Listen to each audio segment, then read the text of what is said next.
Hi guys, welcome to the tutorial. We're continuing the topic of risk and change management, and in this one we are focusing on key vocabulary for this topic. Okay, so as usual, why is vocabulary important? Well, it's about expressing yourself with precision and confidence and enhancing your professional credibility in English. We're going to look at some key terms that are associated with business in general, but associated in particular with change management. Stakeholders, buy-in, transition, resilience are four very important terms within this field, and these can be contextualized. Obviously, we need stakeholder buy-in to make this transition successful.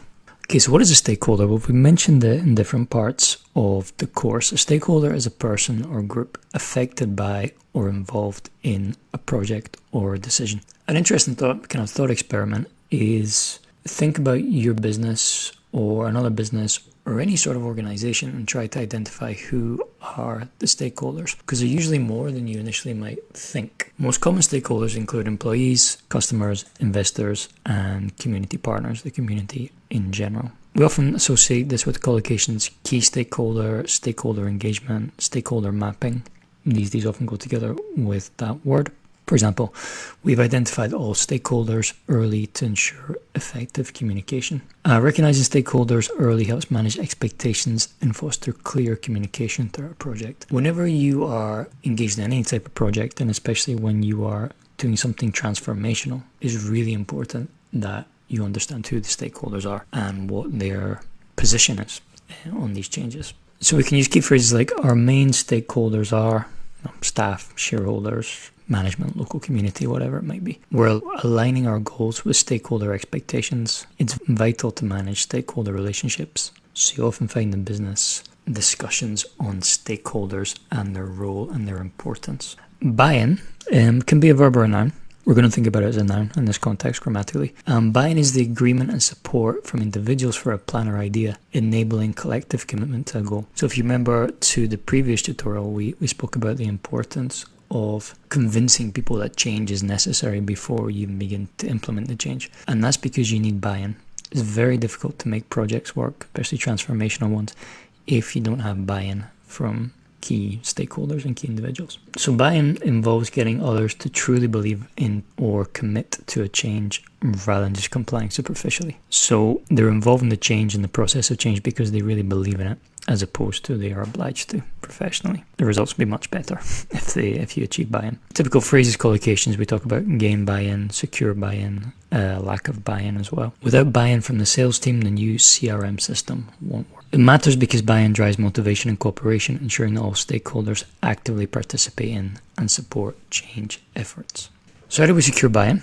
We'll use functional phrases like we need to get the team's buy-in before moving forward. How can we build buy-in across departments? Let's involve the staff early to ensure buy-in. In order to gain buy-in, it's really important to explain the advantages of the change or the project so everyone understands the value and impact. This helps motivate and support and reduce resistance. Encourage participation. It shouldn't feel like something that's being done to people, but rather something that they are involved in and participating in. And recognize contributions. When you do get buy-in and people are working to achieve shared goals, recognize those contributions throughout the process. Transition. So transition in the business sense is the process or period of moving from one state or condition to another, often involving change and adjustment. Well, that's transitional in life in general, right? For businesses, it's used to describe organizational change, role change within a company, updates operational processes. There can be lots of types of transitions. Some are bigger, some are smaller. Frequent collocations include smooth transition, transition period, manage the transition. I have an example. We're planning a 3-month transition to the new digital platform. So a 3-month period for people to get used to this new way of doing things.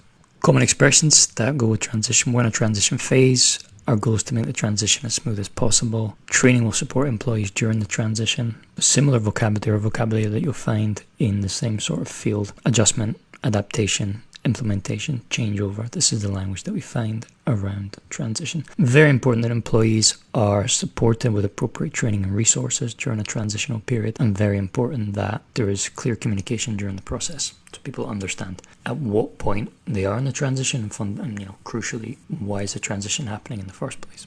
Resilience. So a definition of resilience in general is the ability to recover from difficulty or adapt effectively to change, maintaining strength throughout challenges. So in a business management sense, it's about staying calm and productive during uncertainty, which helps teams navigate organizational changes and maintain performance. Common collocation with resilience: we talk about personal resilience, we talk about team resilience, we talk about the verb to build resilience. Example, our team's resilience helped us stay focused during reorganization. Related strengths, so related terms, mental strength, adaptability, perseverance are the language that you hear around the topic of resilience. So summing up our 4 key words in the topic of transformation, adaptation. Stakeholder are the individuals involved in or affected by a project, or both. Involved in and affected by. Buy-in is the agreement and support for an initiative or change. The genuine agreement, not enforced agreement, is buy-in. Transition is the process of moving from one state to another during change. Resilience is the ability to adapt, recover, and stay strong through challenges. So some things to think about. Who are your key stakeholders in your current role? That is to say, who is involved in or affected by your job, both inside the business and outside the business. How do you, or how would you, given the opportunity, build buy-in for new initiatives in your work? We've spoken in general terms about how to do that. In your work context specifically, how would you go about building buy-in for a new initiative where maybe people could be a little bit reluctant? And what strategies help you stay resilient during change? How resilient are you? If you are, how do you stay resilient? If you're not so resilient, how do you think you could improve that resilience? What do you think? Thank you very much, guys. I will see you in the next tutorial.